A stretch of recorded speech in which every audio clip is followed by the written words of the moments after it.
Okay, first we're going to make the jicama slaw or jicama salad, whichever you prefer to call it.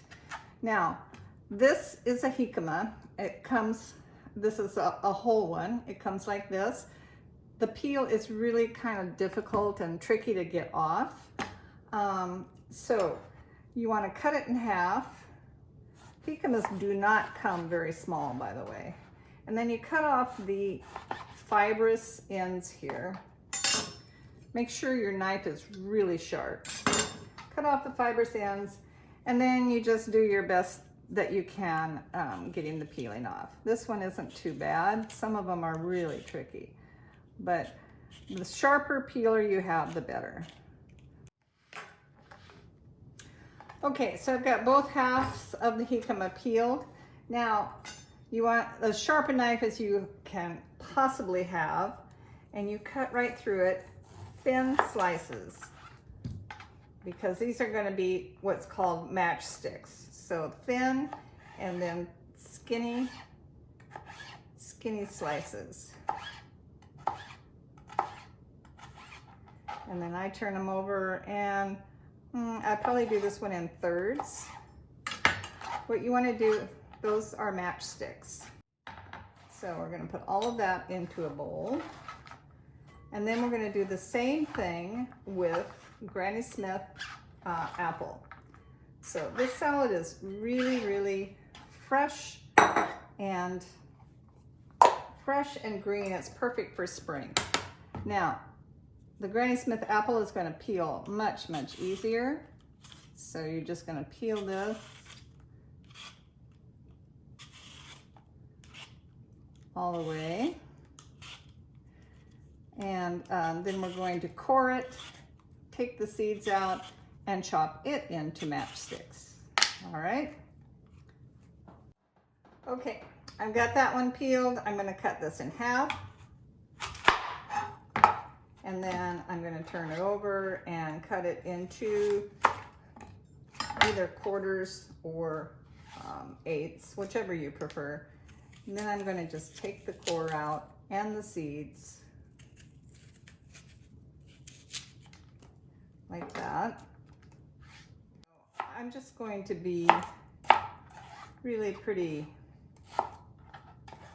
flexible in how I cut this. Oops, those look like bite-sized chunks to me. Okay, now I'm going to continue on with the apple, and then we'll head on over to the tomatillos.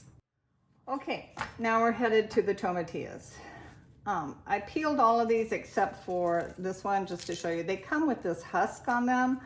So you take that off, and it's going to be kind of sticky underneath, so you do need to rinse them, okay? So these have already been rinsed. Now, you cannot make these into matchsticks. At least I can't. So again, just slice them to smaller bite-sized pieces. I would do this, maybe chop them again like that, and toss them into the bowl. Except try to make the bowl. I like to call this rustic. This is a rustic chop. All different sizes. How's that? Okay, as you can see, this is starting to look really fresh and green and springy and summery. The tomatillos have kind of a tart flavor to them. The jicama has a sweet, crunchy flavor.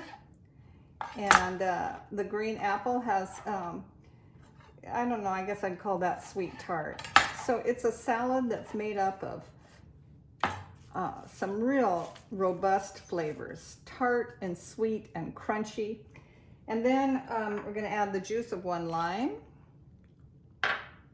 and a ½ teaspoon of salt. Going to mix this up, and then we're going to make a tahine aioli and dress it with that. Okay, I did forget one other thing that a lot of people put into a jicama chopped salad, and that's cilantro. Now, not everybody is a cilantro fan, but if you are, like I am, and if you want to make it more Mexican, chop up about a half cup of cilantro and put it in your salad. Okay, I'm going to just set that aside for right now. So to make the aioli, you take, first you get all the stuff off your hands, half a cup of mayonnaise, okay? And then about a tablespoon of whatever spice mix you're using. I'm using tahine in this one, which is a dehydrated lime, a smoky chili spice, powdered spice, and some salt. Now, I also do this particular salad with jerk seasoning sometimes, which makes it more of a Caribbean. Okay, so that's the aioli, pretty simple. We're gonna add a couple tablespoons to that to dress the salad. Chop the cilantro fairly fine. Okay, so I'm gonna put that in the salad. And then I'm going to add I'm going to start with a couple tablespoons, heaping tablespoons.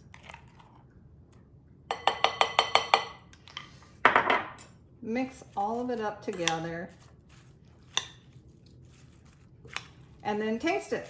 And if it needs more dressing, I have some more dressing over here.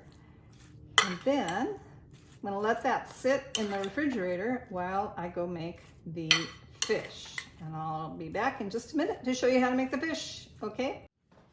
Okay, let's get the fish ready for frying.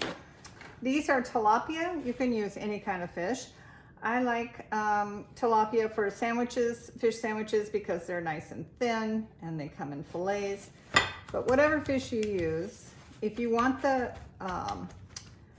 crumbs and the egg and the spices to stick to it, you need to pat them off and get them dry first. Okay. And then we're going to do an egg. Now, you can, 1 or 2 eggs, you might need 2 for 4 fillets. I'm gonna do 2 just in case. Okay. So just whisk up the eggs so that it makes a nice batter that you're going to dip them in. You're going to dip in the eggs, dip in the panko. This is 1 cup of panko, and it's going into as wide a bowl as you can. Okay.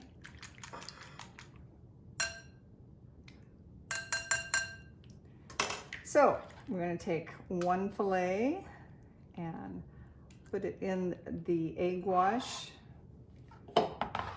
Take it over to the panko, breadcrumbs.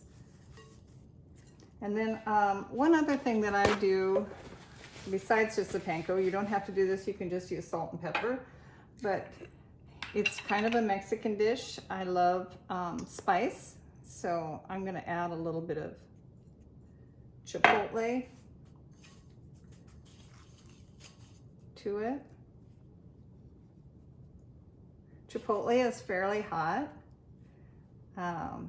so you have to like the spice. Okay, I'm gonna put those aside. Okay, I heated up some oil over medium-high heat. Those are a few crumbs that I got in there. And I'm going to just put the fillet in.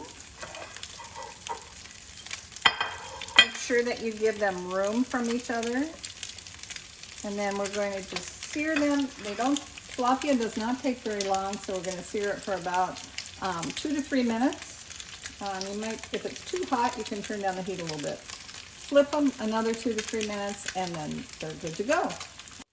Okay, so these have been cooking for just a couple minutes. I am going to flip them. Oh, that looks perfect to me. I like it nice and brown. And then you can use tongs if you don't like to flip that way. Tongs work also.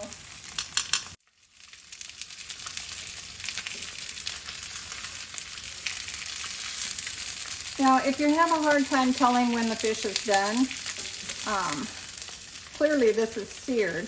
I'm going to take it out, but you can always break apart part of the fish, and if it is white like this and not translucent, it is done. It's easier to overcook fish than it is to undercook it. Okay, so we've got 2 nice fillets here. Let's go put it onto our jicama slaw and see how it tastes. Okay, here are 2 fillets. Now, some people will put some more of the aioli slaw or the aioli tahine on a bun, and then top it with the jicama slaw and then the fish, and that makes a fish sandwich.